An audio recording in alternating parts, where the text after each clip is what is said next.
Black Bang. C'est The Insider, bien sûr, le nouveau film de Steven Soderbergh, Oui. Après Presence. cinéaste américain qui nous a donné un deuxième film en 2 mois. Donc cette fois-ci un peu radicalement différent de l'autre, mais quand même plutôt similaire. Pourquoi? C'est le même scénariste, David Koepp. Et c'est aussi un film un peu modeste. C'est un film surtout de dialogue. Enfin, on y voit des décors un peu plus exubérants que celui de Présence, qui était constitué d'une seule maison et dont la seule créature fantastique était littéralement tout le temps hors champ. Là, on voit de beaux costumes, de très beaux acteurs, enfin une belle panoplie de comédiens. Michael Fassbender, Cate Blanchett, Peter... non, pas Peter. Naomi Harris, je sais, mais... les Naomi autres, je Harris, sais pas. non, le gars de Pierce Brosnan. Ah, Pierce Brosnan, bien sûr, là. Pierce On voit Brosnan. à l'écran, là. James Bond compatible. L'autre film, du coup, c'était Presence. Mais c'est pas dans le mois, c'était le mois dernier. C'était il y a un mois. Oui, Ouais, oui, c'était en oui. février. Et donc, de quoi parle The Insider, titre français? C'est Michael Fassbender, qui est une sorte d'agent secret dans une agence inventée, fantasque. Ouais, MI6. Si, ils disent jamais le MI6, mais Ouais, mais ils utilisent un autre nom, j'ai souvenir. c'est les j'ai services pas secrets, noté. ça. Bon, peut-être C'est l'équivalent, c'est les services ouais. secrets britanniques, quoi. Et donc, une sorte de rivalité avec la CIA, ça. Et donc, il y aurait dans leur groupe un traître, en tout cas une taupe, quelqu'un qui se joue d'eux, et Michael Fassbender va avoir peur que ce soit sa femme, qui fait partie de la liste des suspects, incarnée donc par Cate Blanchett, qui se joue de lui depuis le début. Et il va un peu mener l'enquête sur ces 5 suspects. C'est ça. C'est un cluedo d'espions, quoi. Voilà. Est-ce que Mathieu, tu veux... Oui, mais moi j'ai trouvé le film très agréable à regarder, vraiment très divertissant, très drôle. Surtout, on pourrait dire. En fait, je trouvais qu'il commençait vraiment bien.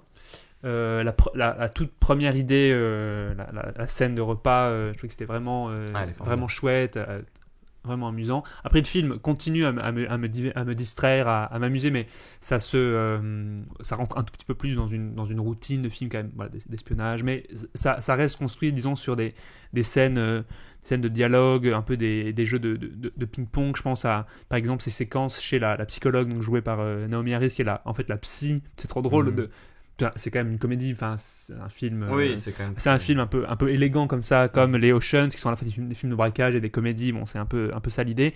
Et il y a ces scènes donc très amusantes où des espions sur leurs horaires de travail doivent quand même aller voir, je sais pas, toutes les semaines la psy pour raconter leurs problèmes.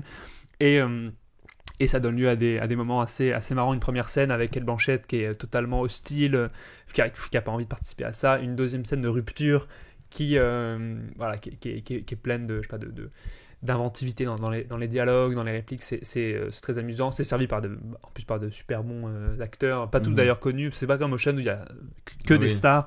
Là, il y a 2 stars. Enfin, Pierce Brosnan dans un autre petit rôle, puis des acteurs personnellement que je connaissais pas beaucoup, à part Naomi Harris, et qui sont très très bons, tous dans leur genre. Non, voilà, dans l'ensemble, pour donner mon avis en une seule phrase, j'ai beaucoup apprécié cette espèce d'étrange mélange entre le film d'espionnage et le drame presque de repas entre amis qui tourne mal, quoi. C'est pour ça que la première séquence de repas est pour moi la plus réussie du film, aussi en termes de mise en scène. C'est celle qui est au cœur un peu de l'idée un peu saugrenue du film, voilà, que j'ai trouvé très très réjouissant, quoi, dans l'ensemble. Moi j'ai trouvé ça drôle aussi, réjouissant, bien rythmé. J'avais peur que ce soit trop cérébral au début, que je passe en fait mon temps pendant le film à comprendre un peu les tenants et aboutissants de tout le monde, qui est qui a trahi qui, machin. Et en fait ça se clarifie, parce que la première scène dont tu parles au dîner autour de la table, elle fait quand même un peu peur à ce niveau-là, je trouve, parce qu'on a quand même 15 informations en même temps, on découvre tous les personnages à ce moment-là presque, et chacun a 10 000 informations à nous donner sur sa relation avec l'autre, parce que c'est des relations croisées un peu, tout le monde couche avec tout le monde, ou presque, et chacun détient un peu des informations que les autres n'ont pas, et donc je me disais, oula, ok, va falloir être concentré, mais en fait, assez vite, tu comprends le but de chacun, le caractère de chacun, la relation avec telle ou telle personne. Donc voilà, ça j'ai trouvé ça bien. Ce que j'ai un peu moins aimé, je trouve que le film aurait beaucoup gagné à enlever tout le côté en fait géopolitique international, genre film d'espion à grande échelle avec ce MacGuffin du logiciel, parce qu'il s'agit en fait de voler un logiciel pour le vendre aux Russes. Le logiciel, c'est pas Pegasus, mais c'est Cerberus ou Cerberus, c'est Vrus. Vrus, non, ouais, c'est Vrus. C'est Vrus Rogue. Ouais. Et je pense que ce produit-là, enfin ce MacGuffin-là aurait pu, enfin on aurait pu s'en tenir au nom, tu vois, sans partir dans tout le côté international, parce que du coup là, il y a un moment où on sait pas trop ce qu'on regarde. Est-ce que c'est une sorte de comédie un peu en huis clos sur qui est la taupe, quoi, une sorte de truc entre copains, de qui est la taupe entre les copains. On hésite entre ça et un film vraiment plus grande échelle sur un affrontement mondial entre les États-Unis et un autre. Enfin, voilà. Mais bon, je me suis quand même bien régalé devant. Moi, ce que je remarque devant le film, c'est que je trouve qu'il y a un peu deux directions antagonistes de la sensation qui se décrivent. C'est la direction du cinéaste Soderbergh et la direction du scénariste David Koepp. Et j'ai l'impression que là où dans Présence, ils avaient vraiment trouvé une sorte d'alchimie. D'ailleurs, c'était pas le premier film qu'ils faisaient ensemble. Ouais, merci pour le sub. Petit Tom Cruise qui donne de la thune là.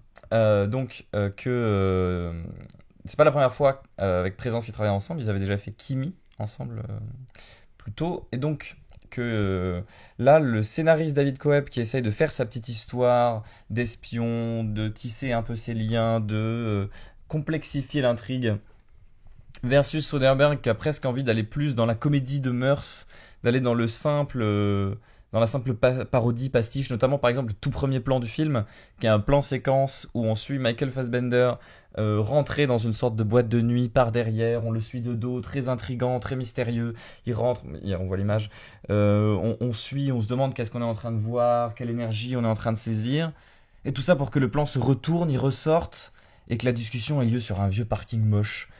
Et c'est des idées bêtes comme ça, mais d'ailleurs qui ne se font même pas regarder. C'est pas comme si Soderbergh faisait le gag de on en ressort, c'est juste légèrement discret comme ça par la mise en scène. Aussi l'éclairage du film, enfin le traitement de l'image qui est une sorte d'hyper diffusion de toutes les zones un peu blanches ou lumineuses. Tout le film est très doux, très douveteux comme ça sur tous les corps. Donc qui rentre un peu en opposition avec cette sorte d'essayer de trouver une taupe, de dénicher quelque chose du côté sérieux. Tout de suite, ça désamorce, ça rend les choses plus douces. Et notamment cette grande scène de repas qui est aussi, pour moi, la meilleure scène du film, qui est toute douteuse, tous les corps sont très doux, la lumière est très douce, très chaleureuse, alors que va naître par une proposition de jeu clairement abominable de Michael Fassbender. Donc ça va un peu, tous les couples vont se confronter, ça va finir par un couteau dans une main. Et on sent qu'en fait c'est à ces moments-là précis que Soderbergh s'amuse, c'est quand il n'y a pas de scénario vraiment à déplier. Moi, les informations pendant la scène du repas, j'ai pas l'impression que ce soit des informations qui soient vitales ou complexes, c'est vraiment plus de l'interaction, du développement de personnages simples. Ouais. Là où plus tard dans le film, il va un peu plus s'en mêler les pinceaux de quel pays avec quoi, à quel moment, dans telle pièce avec le colonel Moutarde, nanana.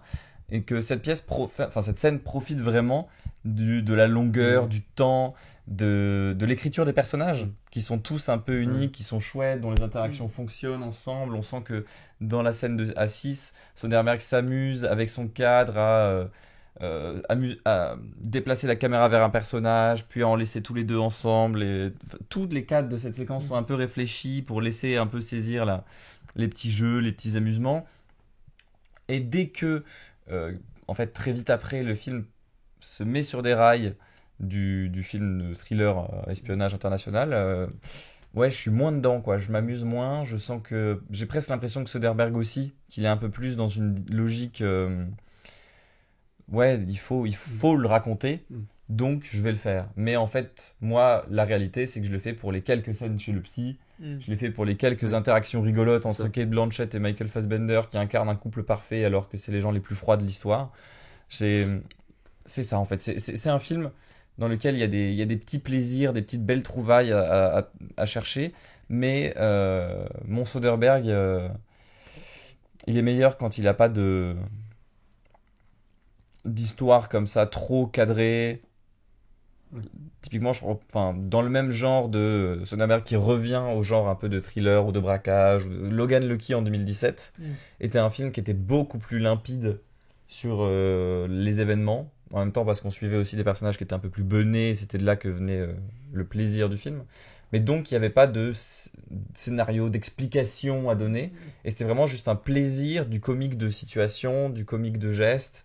Et aussi le simple plaisir, c'est vrai, matériel du film d'espionnage, quoi. On prend plaisir à voir Pierce Brosnan dans ses petits bureaux en verre. On ferait pas de film, enfin, peut-être, mais c'est dur à imaginer un film premier degré de cette de cette manière-là aujourd'hui, quoi. Mais tu penses que le film est au premier degré ou... Non, justement, Oui, je pense que le film est au second degré et que maintenant on prend plaisir ironiquement oui, bien sûr, à voir ces ordis, ces écrans avec des caméras du monde partout, des trucs. C'est rigolo, j'en parlais avec un ami qui lui travaille au ministère et qui me disait on n'a pas des écrans avec des cartes comme ça partout. Nous, c'est plutôt petit écran 12 pouces avec un vieux truc fait sur Maps. Et en même temps, ça te donne un peu envie de fantasmer sur la CIA, quoi. Te dire, bien sûr. est-ce qu'ils ont des écrans comme ça? Est-ce qu'ils peuvent allumer un satellite comme ça à l'autre bout du monde? Regarder n'importe où, C'est ça. n'importe quel point sur la Terre. Ça, c'est... Mais je pense que le film il est un peu là-dedans aussi. C'est pour ça que le côté grand sujet, on sent qu'il le traite avec une désinvolture immense, quoi. Ils sont fous. Mais c'est confirmé par cette scène que moi je trouve très très bien aussi sur le plan un peu technologique, comme ça, de fantasme, comme tu dis, où il utilise toute la tiraille inouïe, d'ailleurs illégalement du MI6, enfin des satellites mondiaux et tout. Et la seule chose, c'est juste pour observer où va sa femme, pour le tromper, quoi. Il trouve un banc, il y a sa femme qui est là, enfin Kate Blanchett. Je trouvais que c'était amusant, tous ces espèces de contrastes. Et par ailleurs, moi j'aime bien aussi l'idée de faire un film sur même si ça va pas très loin dans cette direction, mais ça ressemble à quoi la vie privée d'espions internationaux. En fait, c'est James Bond, c'est pour ça qu'il y a Pierce Brosnan dans le film, c'est James Bond, mais quand il est pas au travail et qu'il règle des petits problèmes avec sa psychologue de la boîte et sa femme. Et j'aime beaucoup la scène, même si elle a rien d'extraordinaire en termes de forme, de mise en scène, quand il va de nuit chez l'une des suspects de ses collègues. Et il y a une ambiguïté que j'aime beaucoup. Lui, il est là. C'est un Fassbender, pour ceux qui n'auraient pas vu le film, très post de killer. C'est froid. Il est très bien fringué, mais voilà, ça, aucune expression, hyper intelligent, on sent qu'il comprend tout dans le film. C'est un peu Hercule Poirot aussi, parce que nous, on est perdu pendant tout le film, et à la fin, il explique ce qui s'est passé. Ouais. Alors voilà, vous n'avez pas vu ce détail, mais c'est presque ça. Et bref, il y a cette scène où il retrouve donc sa collègue, et il y a une ambiguïté parce qu'il vient la voir très tard le soir, et elle derrière, lui demande, elle dit, mais c'est mieux écrit que ça, je sais plus comment elle formule les choses, mais est-ce qu'il y a une ambiguïté? Est-ce que t'es là parce que tu veux qu'on couche ensemble? Ou... je crois qu'elle dit d'ailleurs, moi ça m'aurait pas déplu, enfin, c'est un truc comme ça.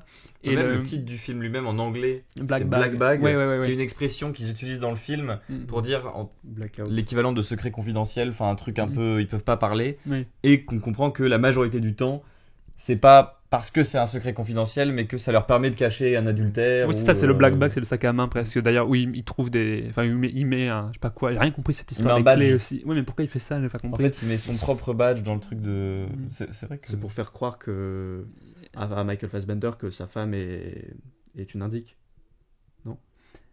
Non, ça c'est le truc qui tourne dans la poubelle. T'es d'accord? C'est le billet de cinéma. Mais tu sais, il met son badge dans son... Comme si il le faisait juste pour aller la chercher. J'ai pas compris. Peut-être c'est un prétexte pour ensuite aller la voir et avoir un échange avec elle. J'ai pas cerné ce passage-là. Bref. Et voilà, je sais pas, j'aimais bien cet aspect-là un peu de je sais pas, de phénoménologie de l'espion, quoi. Comment... Mais après, c'est des gens assez normaux, même si, je sais pas, leur intelligence, tu disais, t'avais raison, la scène je trouve que j'aime beaucoup, à part la scène de repas, c'est le moment où il leur fait passer le test un peu du détecteur de mensonges. C'est génial ça aussi. En montage alterné, comme ça, contracté. C'est et très très drôle, avec voilà plein de, je sais pas, de jeux de répliques, et d'allusions sexuelles aussi, un peu qui s'inscrivent un peu dans la continuité du film. Il y a souvent des allusions comme ça sexuelles entre les personnages et qui s'accentuent dans les dialogues de cette séquence-là. Ouais. Mais cette scène presque résume le plaisir du film pendant la séquence de vrai ou faux. c'est presque plus les moments qui sont en dehors du scénario qui sont plus chouettes que ceux qui nous permettent vraiment de décoder quel personnage fait quoi, etc. C'est vraiment les petits à côté de l'histoire d'espionnage. Le sphincter, quoi. Exactement, c'est des petits trucs comme ça qui sont rigolos comme tout. Et le seul immense raté du film, c'est la chirurgie faciale de Kate devenue Blanquette. C'est vrai que bon, c'est comme ça. Elle est... ouais.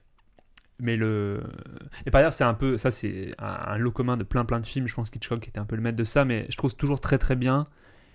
Enfin, très intéressant les films qui utilisent le thriller pour raconter le couple, parce que finalement, la dynamique du secret dans le couple, le soupçon conjugal, c'est une dynamique que, en fait, tout le monde ressent. Pour moi, le chef-d'œuvre dans ce genre-là, c'est Eyes Wide Shut, qui est un film de paranoïa, qui utilise tous les codes des films de paranoïa avec filature, lieux obscurs, presque parallèles, souterrains, mais c'est un film sur un couple, un homme, un mari qui soupçonne sa femme ou qui n'arrive plus à croire à sa femme.